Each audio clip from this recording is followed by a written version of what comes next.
Welcome back. President Cyril Ramaphosa is launching the Mooikloof Mega Residential City in the East of Tshwane.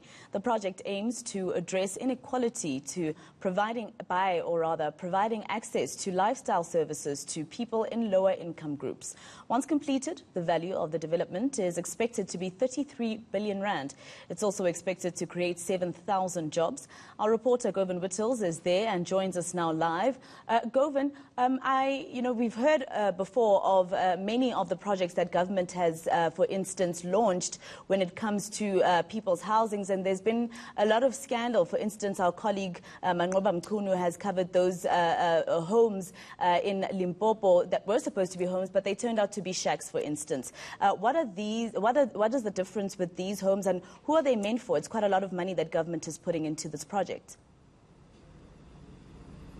Yeah, there's a huge difference between this development here in Mooikloof and what was unveiled by several premiers and human settlement MECs in the provinces. Of course, those were temporary structures, and what we have here is the manifestation of the vision of the President's administration regarding human settlements. They're trying to develop mega cities, Masego, and here in Mooikloof, just off Garsfontein Road in Pretoria East, it's an upmarket suburb, and we're going to see the development of social housing in this area. Up to 50,000 units will be built here in Mooikloof, Pretoria East. And as you mentioned, they're meant for people who couldn't necessarily afford some of the more expensive homes, which start at R1 million in this area. These homes would be well priced and well suited, particularly for government employees. I'm joined now by the CEO of Govan Properties. They're the property firm that's developing this area. Steve Govan, thank you so much for your time, sir.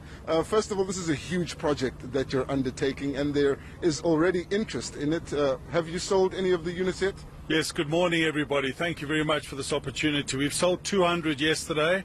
It's only the start because there's 50,000 to go, but we're very confident. And this is a prime example of private-public participation. On the day of lockdown, our President, the Honourable Mr. Cyril Ramaphosa, phoned me and asked me to accelerate with the works we're doing. This was a project that's been on the cards for a few years. We're finally implementing it. In the background you can see there's trucks, there's bulldozers we're building. We're not talking about it, we're actually doing it. It's part of our green brand, which is fully green for our clients, priced from $4.99 to $8.99. Eradicating the horrible legacy in this country of apartheid. Out of everything bad in history, something good comes, and we've got 50,000 apartments for previously disadvantaged peoples right in the heart of Mooikloof in a wealthy upmarket suburb, which just goes to show that everybody can live together in this harmonious country of ours. Thank you so much. And of course, as you said, they'll be priced specifically for some government employees and people who are earning similarly to them. When this development is finished, sir, what will it look like? This will look spectacular. It's been designed by an award-winning architect called Bochertman and Partners. We've already won an award for this prototype of ours in Dubai, so we're very proud of that. It'll be a 4-story walk-up with plenty green spaces, plenty trees. I'm very passionate about delivering green, not just the green of the apartments, the green of the surrounds. We've got a beautiful nature reserve in the middle of the development for everybody to enjoy. Full Wi-Fi, full solar and full water harvesting on this project. So we're taking it to the absolute limit. And thank you very much to government for their participation. It's been a fantastic journey on this public-private participation.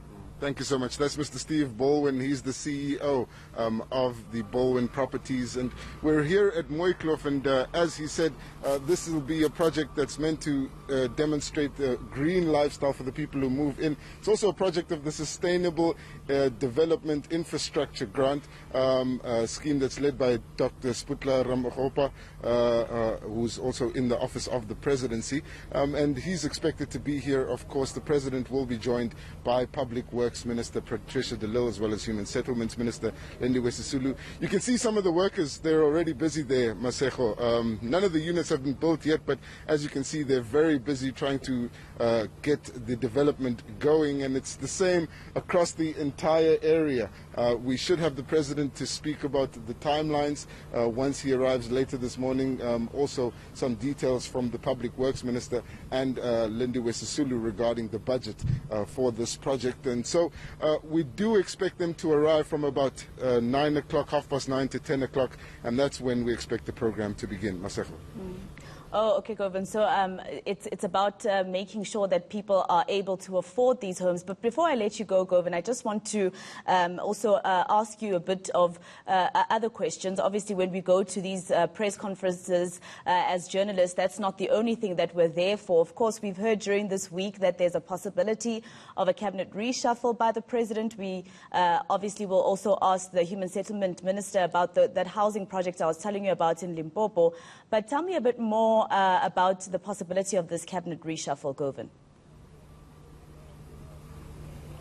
Well, we certainly hope to hear some details from the President regarding any potential changes he may be considering, but this will also be the President's first public appearance since the very high-profile arrests of senior business people and government officials in the Free State, and also the President's first public appearance to speak to the public following the statement released by the Chief of Staff of the South African National Defence Force, raising some concern about a meeting involving the former head of the Defence Intelligence, asking other members of the army to partake in a discussion about where the ANC should go. So there's a lot on the President's plate at the moment. This is a project that he has personally made sure that sped up so that development can happen, but there is a greater expectation for him to address some of the more pressing issues regarding corruption, the army, and, as you mentioned, whether or not he will reshuffle his cabinet. So far, he's taken action against two of his ministers,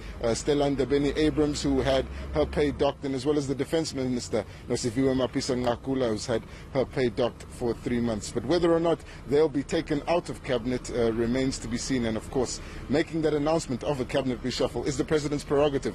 He can do it whenever he likes, and he is not bound to have to explain the changes to us.